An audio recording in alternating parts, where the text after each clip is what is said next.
So I'm just going to talk for a little bit about our efforts to move what we like to think of maple syrup beyond just pancakes. So how many of you had maple syrup today in some form or another? All right.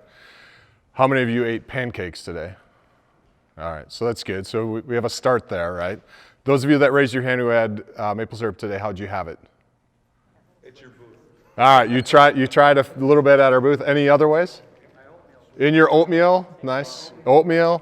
In your coffee. All right, excellent. So that's a start. You're my people. Tap Maple Syrup is the name of our business. As a business, we've been around for about 3 years. We're a tiny little company. It's a side business. This is where I'm from. This is the base of the glacial moraine, the Wisconsin moraine, the Langlade lobe in central Langlade County, north central Langlade County, just north of Antigo a little bit. This is ancestral Menominee lands, and my family's been here for about 100 years. So this barn my great grandpa built. I'm the 4th generation maple syrup maker there. Our kids are our 5th generation. And we tap trees both right on that flat land. Any of you from that area at all? A little bit, yeah, a little bit. But this is the state soil of Wisconsin, Antigo silt loam. A little bit of trivia for you. Highly productive soil at the base of that moraine. As you go up into the moraine where the rest of our trees are, it's rock, and there's maybe 2 inches of topsoil. It's about all that's left there. But anyway, that's where we come from. We tap about 800 trees at this point. We're on buckets. Again, this is the flat part of our land where we've been tapping for the whole time our family's been there. We collect with a tractor. We have the issue that Jesse talked about in the mud. Last year was an incredibly wet year for us. We buried the tractor 2 times, I think. All the vagaries of small scale maple syrup. I think it might have been Joe at one point in the last few years. I heard him say there are 3 types of maple syrup makers. There's the small scale maple syrup producer, make syrup for themselves and others. It's a lot of fun. You're in the woods all the time. There's large scale maple syrup producers. You make a living doing it. It's not really all that much fun. And then there's mid-scale producers where you're not really making a living at it and it's not all that much fun. That's what we're trying to do basically at this point. And we've been through kind of a couple of cycles. My dad and uncle went into commercial production mid to late 1980s. Did that for about 10 years, sold that system. I started back up when I came home after living out west for a while with 100 trees and then a couple hundred trees and on and on. So in addition to our 800 taps, we also work with a few surrounding landowners, family, neighbors. My goal with Tapped, basically to keep us connected to that land, generate some income for us to be able to maintain that land in our family, but also to help build a maple syrup-based economy in that part of our state. So I'm intentionally not producing all of our maple syrup. I want to work with other maple syrup producers who are similar scale and have the similar ethic around taking care of the land. So we buy about 2/3 of our sap or syrup at this point, kind of a combination of. It's another shot of the woods. This was not last year. We dealt with snow the entire season last year, a couple of years ago. A big part of what we do is working with family and friends and everybody else we can get out in the woods. We call this, for them, education and learning experiences. For us, it's free labor, right? Hauling buckets. But we get on a typical year, we'll probably have 50 to 100 people out in the woods with us, school kids to college kids to families, whatever it might be. This is our current evaporator, wood-fired evaporator. Pretty, basic setup. 3 years ago, we moved from cooking in the woods on a small flat pan to this, put in a small reverse osmosis system, and this year we're getting a new evaporator, a 3x8 evaporator again. Solar panels, All of our electric use is, the equivalent of what's produced by those solar panels. And we also work with an organization called Farmshed. So we donate at least 5% of our profits to Farmshed to help build sustainable regional food systems. But that's just a little bit of background about our company. But the focus of what I want to talk about here for the next 15 minutes is just a little bit about our work again to move the use of maple syrup and the perception of maple syrup beyond just pancakes. So we make craft infused, barrel aged, and pure maple syrup from sustainable forests. And we do a lot on the marketing and education side to basically build a market. So we're, on one hand, kind of trying to be innovative about how we market our syrup, and on the other hand, essentially educating and trying to create a market at the same time. So just talk a little bit about how we do that. Most of you have been out at our table, but this is our current lineup of infused syrups. We've cycled through a few different varieties, right? On a typical year, we do 7 standard infused maple syrups. This year it's cardamom, cinnamon, espresso, and ginger, which are our 4 standard ones. And then we usually switch up a few of them. This year it's hibiscus and hops that we're doing, and red pepper. Red pepper's been pretty consistent for the last couple of years. In the past year, we've done ginseng and turmeric as well. And then our new syrup, we also do barrel aged. So we work with Great Northern Distilling, which is in Plover, Stevens Point area. So we work exclusively with them, although we're starting to partner with some other distilleries as well. So one of the things that we focus on a lot is partnerships. Pretty much everything we do through partnerships. So we don't just make barrel-aged maple syrup, we make Great Northern Distilling aged maple syrup, right? So they sell the syrup that we age in their distillery. They also use some of those barrels again to put whiskey back into the barrels after we put maple syrup in it. And then they market that as Great Northern tapped barrel-aged whiskey, maple whiskey, right? So that partnership just keeps kind of feeding on itself. And then we're starting to work with some other distillers to do some of the same things. Oops. And then our newest syrup, which we're moving in the line of doing this is the old-fashioned cocktail maple syrup. So this is an orange-infused maple syrup with cherry-infused bitters. It's all the flavors of an old-fashioned. The simple recipe is a tablespoon of this to a shot of whatever alcohol you want to use or a non-alcoholic substitute, and then whatever soda you want. So, and that's a complete old-fashioned. This is made in partnership with a cocktail company, friends of ours, called Copper and Pines, and with Bitter Cube, which is a bitters company out of Milwaukee. We'll come out with two or three maple syrups in this line in the next year as well. So this uses the actual bitters. In the future, we'll be using in the new syrups some of the mash from their bitters process, basically. So we're taking a waste product and adding value to it. We do a little bit of direct sales. It's a fairly small percentage of what we do. This is our youngest daughter, Clara. I take them with me as much as possible. They're better at selling syrup than I am. But we do, we go to some larger events. We do some tastings. Generally, though, the types of events that we'll do is if we can get somewhere in the neighborhood of 1,000 or a couple thousand people through there during the course of a few hours, we'll consider doing it. For the most part, from our standpoint, again, as a side business with limited time, I can't sit at a farmer's market for a day and sell $100 worth of maple syrup. It just doesn't make any sense. So we focus on larger community events where we're the only maple syrup producer there. Otherwise, in a lot of settings, if there are 3 maple syrup producers, I'm not particularly interested in competing with other maple syrup producers. Not what we want to do. And again, there's nothing wrong with doing that. It's just basically what works for us. But yeah. If you're doing a tasting with all your different flavors, what do you consume in between the taste to eliminate the other? Yeah, the flavors are distinct enough that we don't do anything. It can get to be a little much if someone tries all 7, 10 flavors, but generally just let them go with it. So, yeah. Did you have a question as well? No.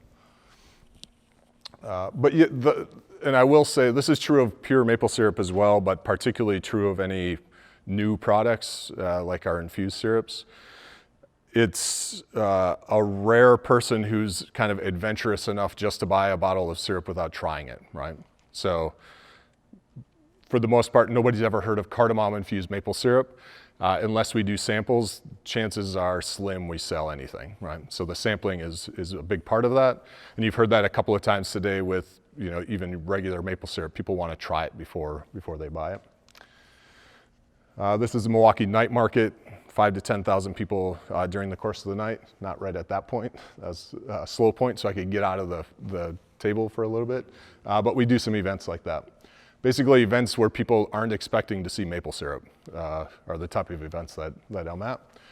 And then we do a lot with other partners. So this is Roots Chocolate. So we work with chocolate makers, but generally what I'm looking for are other creative, innovative food makers, and generally people who are more creative than I am, right? I'm good at making maple syrup. I have that side of things figured out. I don't know how to make chocolates. I'm not interested. There's a whole world of food out there that maple syrup is really good pairing with. And I just search out the best people I can find to partner with to do that. And these are true partnerships. I don't think of anybody that we work with as a customer. I promote Roots Chocolate regardless of what they do. A bunch of their chocolates have our maple syrup in it, but I'm continuously promoting their business and their work, events, all kinds of things through social media and on our website. We work a lot with coffee shops. This is the Buzz Cafe down in Kenosha. So they developed cortado, which I had no idea what a cortado was before I started working with them, right? So another outside my field, but interesting, innovative people. So tap maple syrup is always on their cafe menu. They also have an attached restaurant. We end up in their cocktail menus, in their restaurant menus. And I'm basically, in that partnership, I'm continuously checking in with what are the interesting flavors you're interested in playing with, giving them samples of new things so they can try it out. So coffee shops are big. Toast, this is a company of a friend of ours, partnership, uses our maple syrup in, you've heard of avocado toast, but these are kind of in that line, but savory toasts that they serve at special events, cater. So we work with them. And we work a lot with cocktail places. So I see the two big kind of areas that I focus on are coffee shops and cocktail bars, right? And we do a couple of things with those places that help them to distinguish their place from every other place that's making the same set of 6 cocktails, right? So with infused maple syrups, we give them new profiles to build drinks around, whether those are coffees or cocktails. And also, as you look at the food trends, cocktails are still one of the top food trends in the country, right? So the development of craft cocktail places is still going up. We're seeing that level off a little bit. Breweries are declining, craft distilleries and craft cocktails are increasing, but it's starting to level off and we're starting to see more non-alcoholic options, which I'll come back to in just a second here. But I guess the old fashioned has been really popular lately. I drink them. yeah. What would you do differently with maple syrup, other than just use syrup as your sugar? Yep. I'm a person that Yeah. doesn't do sweet or sour. I use it with water.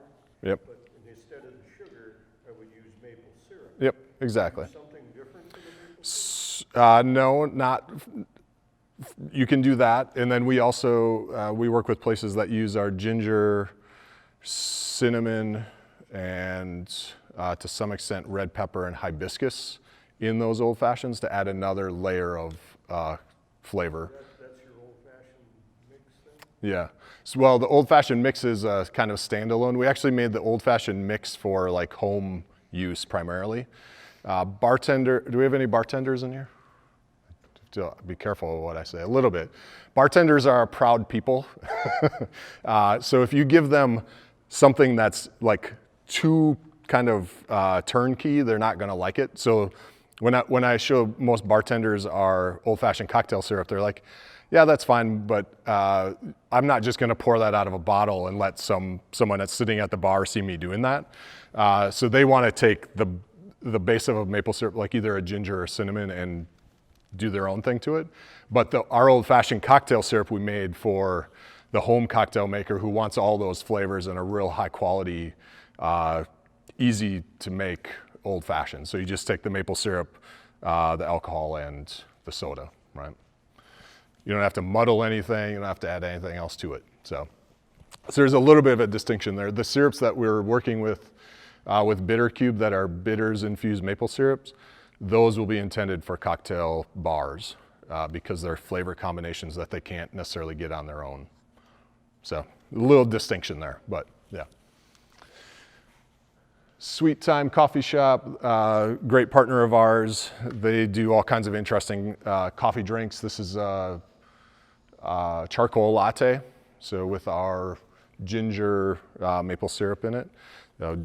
Charcoal has cleansing properties, so they focus on health foods generally there. Oops. Back to this one. Another great partner of ours, Siren Shrub.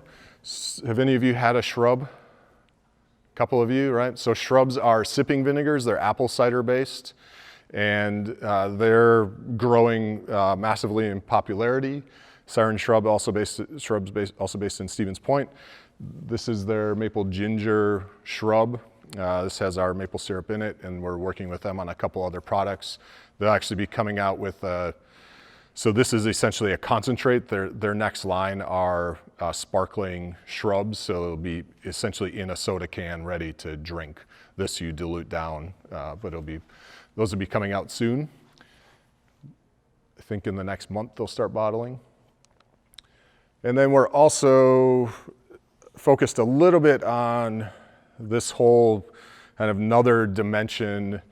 other dimension of maple syrup, which is that maple syrup is a really good source of energy and a really good source of recovery electrolytes. So it's an endurance and recovery sports drink.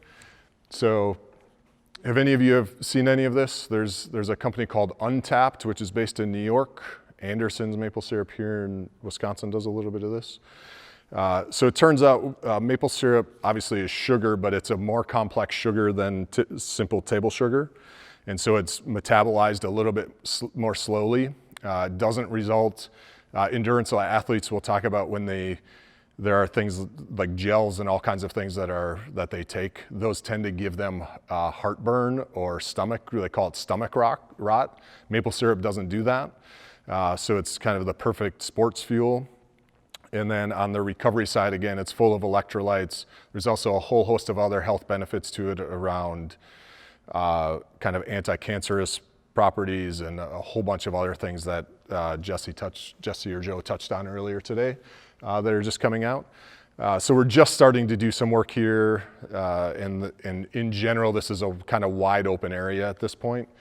Probably about once a month at this point, I get contacted.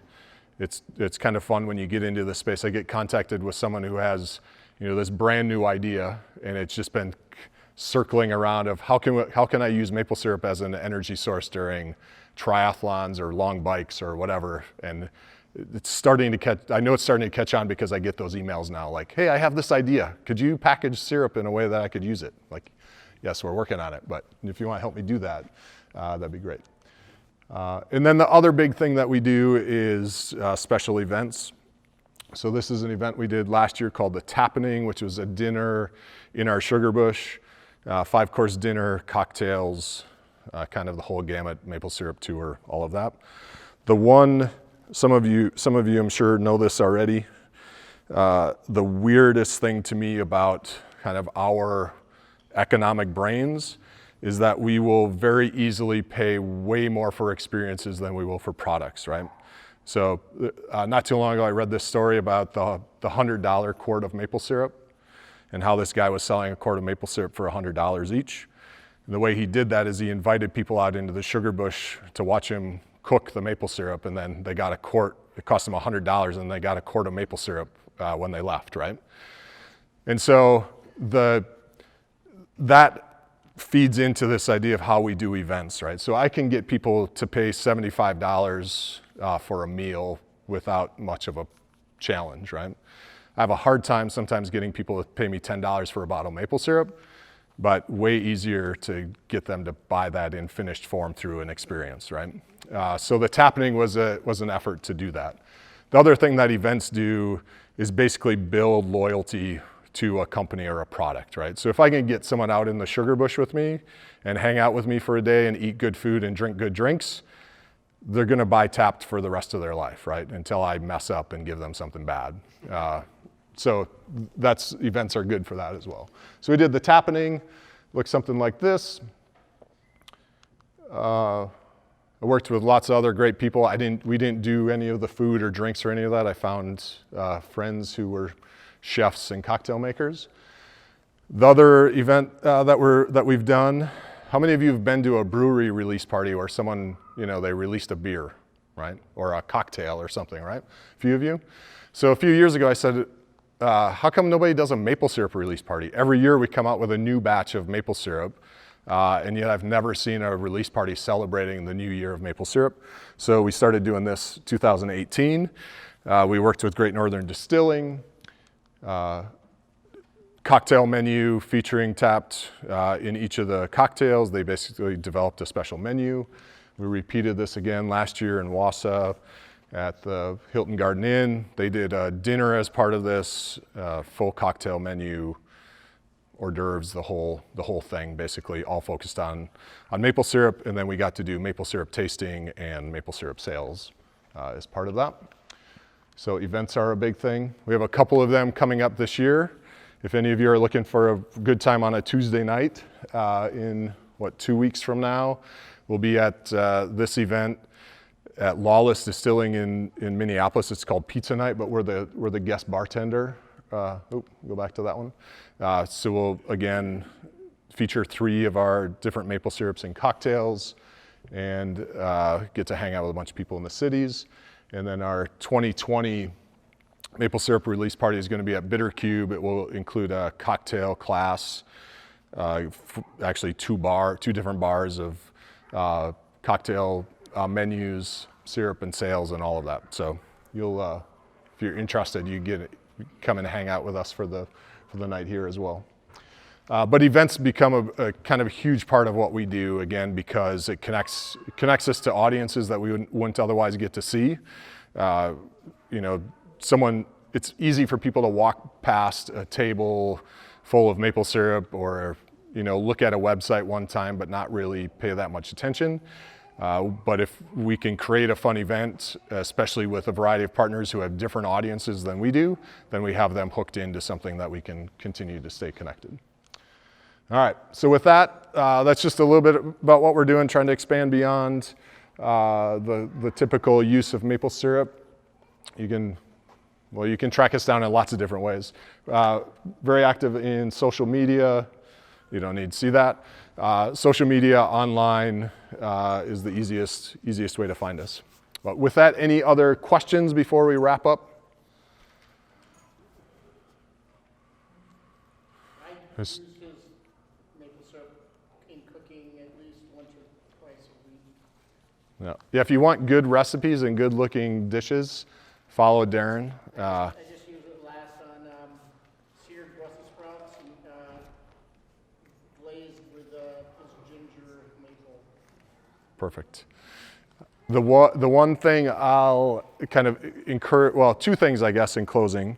One is, if you are looking for a place to sell maple syrup, you make more than you need, pick me. If you make good maple syrup, I'm interested. Particularly if you pan cook syrup, I'm really interested in pan cooked syrup. I think the market for all of this is basically up to our imagination. I think Joe or Jesse mentioned that the market is growing slowly annually internationally, but I think that, like all commodity products, like if we're the reason we do tap the way we do is that there's no way I can compete against big maple syrup producers, right? And I have no interest in doing that. You have to distinguish yourself, figure out niches and new products. And if we all work on that, I think that, that future is basically up to our imagination of where we can go with things. And I'm super interested in helping anybody to do that, to think about it, to share what we've done that could be useful for you. Like in most, innovation spaces, I don't imagine, if someone would ask me what I'll be doing in 5 to 10 years with maple syrup, I'm guessing it's not this, right? I'll be doing something similar, but the products are going to be different. We'll continue to innovate, and I think that's kind of up to all of us to continue to do that work. And then, the last thing I'll say, I guess, is if you haven't had a chance to try maple syrups and you're interested, I'll be hanging out for a little while afterwards. But question? Yeah.